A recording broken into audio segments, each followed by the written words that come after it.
back to Linda's Pantry. So today we're gonna can some chili beans. I haven't done this in a while, and the last time I did it, I showed you a dry canning method. So you put the chili beans in rinsed and dry. This one, I've soaked the chili beans and actually cooked them for a half an hour. So they're actually well on their way to being soft. And I'm gonna give you a review of the difference in another video. But I love having these on hand. It's so easy and so economical. I paid 60 cents a pound for these. I can get 2 quarts plus 1 pint out of a pound. So to me, it's a no-brainer. I'm gonna do 1.5 size jars today, and we might put a little different spin on a couple of the jars, but I hope this brings you along and inspires you to stay and watch and have a seat. So you might learn something. You might teach me something along the way as well. So that being said, I hope you guys go down to the description box below where I will post my Wild Tree website where you can go shop for all natural organic spices and food products. I also would like you to go over to my Facebook page. I just hit 900 likes. So the chat is just ramping up and we're sharing all kinds of fun stuff over there. So I hope you go over and see who I'm watching and who I'm sharing videos and conversation with. And as always, guys, let's go make some chili beans. Okay, guys, time to put these beans together. Now, I soaked these overnight. I brought them to a boil and let them simmer for a half an hour. So they're really, you can actually bite down. They're still firm, but they're gonna be, I mean, the other ones I did were raw packed. So these are not raw. These are partially cooked. So I'm gonna put a cup and a half of beans down here because they're not gonna expand a whole lot more than this. We want a nice big chunk of onion, a half of a serrano pepper. I've got 2 cloves of garlic because we love garlic. About 6 chunks of red bell pepper, a little bit of green bell pepper, and then we're going to do our seasoning. So I've got a teaspoon of paprika, a half a teaspoon of cayenne, because we don't want it too hot, a teaspoon of cumin, ground cumin, love that flavor, and then I need a tablespoon, measure, don't know what happened to my tablespoon, okay, never mind, we'll use this one. Actually I want 2 tablespoons of chili powder. Or about a tablespoon and a half, actually, because these aren't quart jars. So I've got a tablespoon and a half of chili powder down there, and then I'm going to add hot water to this. I've got my kettle that I just finished. I'm going to add some hot water to this. And you want 1 inch of headspace. That allows room for this to expand, as well as going by the guidelines given that you might need. Now, it's up to you whether you want to add salt or not. I don't like a lot of salt. Some of this stuff has sodium in it, so I'm just going to add a little bit. Doesn't need much. Oh, it smells delicious already. A little bit more water, and then we're going to wipe this rim down. And you can do that with water, you can do that with vinegar. It really doesn't matter. You just need to make sure that this rim, where it comes in contact with your rubber gasket, is completely free of any salt, anything that might prohibit that from sealing. Bring this lid over. You want to heat those up in water. And then I'm going to go finger tight, and that's it. That allows room for this to expand. This is going to sit in the hot canner until I get the rest of the jars ready. And we're going to have chili beans. Don't those look wonderful? Already. Okay. So I'll do one more for you. Got a cup and a half of beans. about halfway full. Your jar gets about halfway full. Half a serrano, some onions, some peppers. And you wouldn't have to do all the vegetables. If you didn't want to do the veggies, don't do them. You could just do beans and fill these jars with beans. And that would be just fine. Half a teaspoon of cayenne. Teaspoon of paprika. A teaspoon of cumin. And when I did quart jars, I only put a tablespoon of the chili powder, and it was not enough. So I want to make sure I have plenty. So a tablespoon and a half to that. And some salt to taste. Fill the jar with water.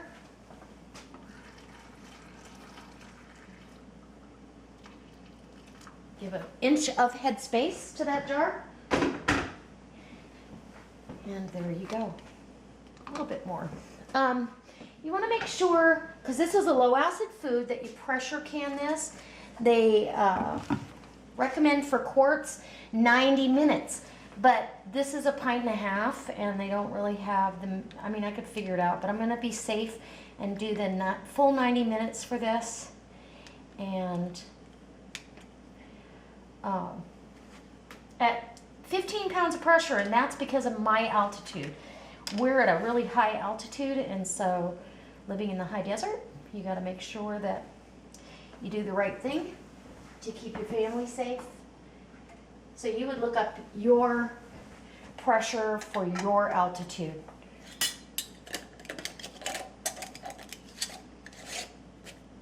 And that's all there is to it. We are in business. Let's go put that in the canner. I'll get the rest of them done. My canner holds 8 of these pint and a half size jars. So I'll be right back. All right, guys. I got all 8 pint and a half size jars in the canner. I'm going to put the lid on and bring it up to a boil until it starts venting out of the vent hole. Let it vent for a full 10 minutes. And then I'll go ahead and put my weight on, and once my weight starts jiggling and it comes up to pressure, then I'll start my timing for 90 minutes.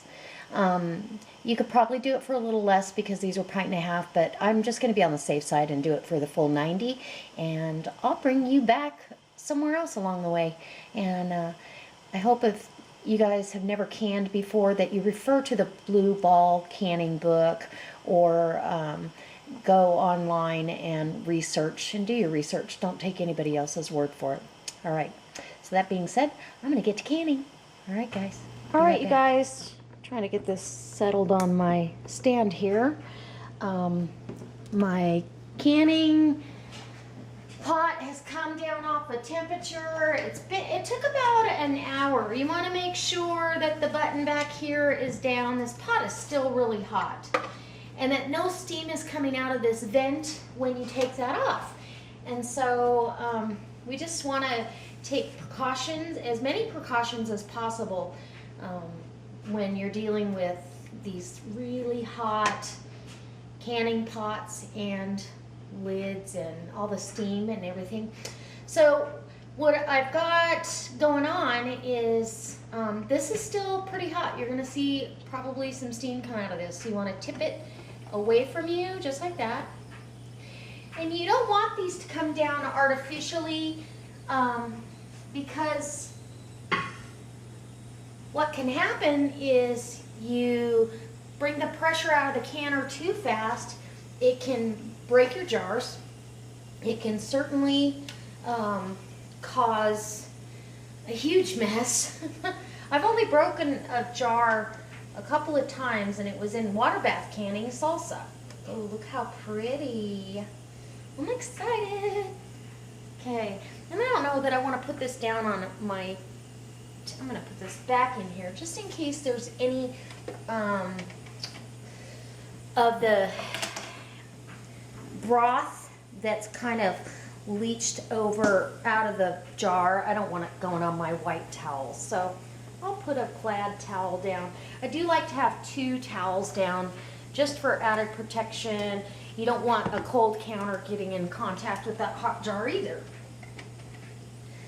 So I take these out, and there is a little bit of stock, or you know, it's got some of the chili powder in there. And I'm going to leave these rest on my counter. I'm going to let them all seal, but then they will rest on my counter for 24 hours. And then I'll wash my jars and put the lids or the rings back on and label them. And they're ready to use. And I can send this with my husband, and all he's got to do is add some ground beef, or even just a can of ground beef, a can of stew beef, a can of ground turkey. Any of the above would work. And I will bring you over and show you. You do get, because the environment in the canner is pushing and pressurizing everything that's in these jars. So it does, ooh, it's pretty. Some of the liquid does come out of there. And so as that's happening, it's in the bottom of the canner. Now, if you had too much, that would probably mean your jar lids were not tightened enough. But you don't want to crank them down too tight, because you do want that releasing action going on. And then as these cool down and it wants to suck air back into the jar, the seal on the lids will not allow that to happen. It will cause a vacuum and they will suction down. And I can tell you that everything in these jars is sterile because of how hot and how high that temperature is. It gets above 240 degrees, so we can't get that by boiling water. So anyways, I hope this inspires you to maybe try some canning. These are going to be delicious chili beans. I will do another recipe with these, and so I can give you a review on how well they came out compared to my dried chili beans. Dry can, I should say. And I'll link that video. There's two of them that go with that. I will link those two videos at the bottom in the description bar. And as always, guys, thanks for watching, and I hope you give me a thumbs up if you like this. If you really like it, go ahead and post it on your Facebook page. Let everybody else see what's going on. I know. I'm going to take you along for a little bit of a ride here. Ooh, look how pretty. And they're boiling away in these jars. They're still rocking and rolling, which is good. If you were to ever not see that happening, now you can see how the water is colored, whoops, and steamed up. Just a little bit of the chili powder is leached out of the jars into the water, and that's normal. So we'll wash this pan up and get it ready for the next canning. All right, guys, as always, God bless.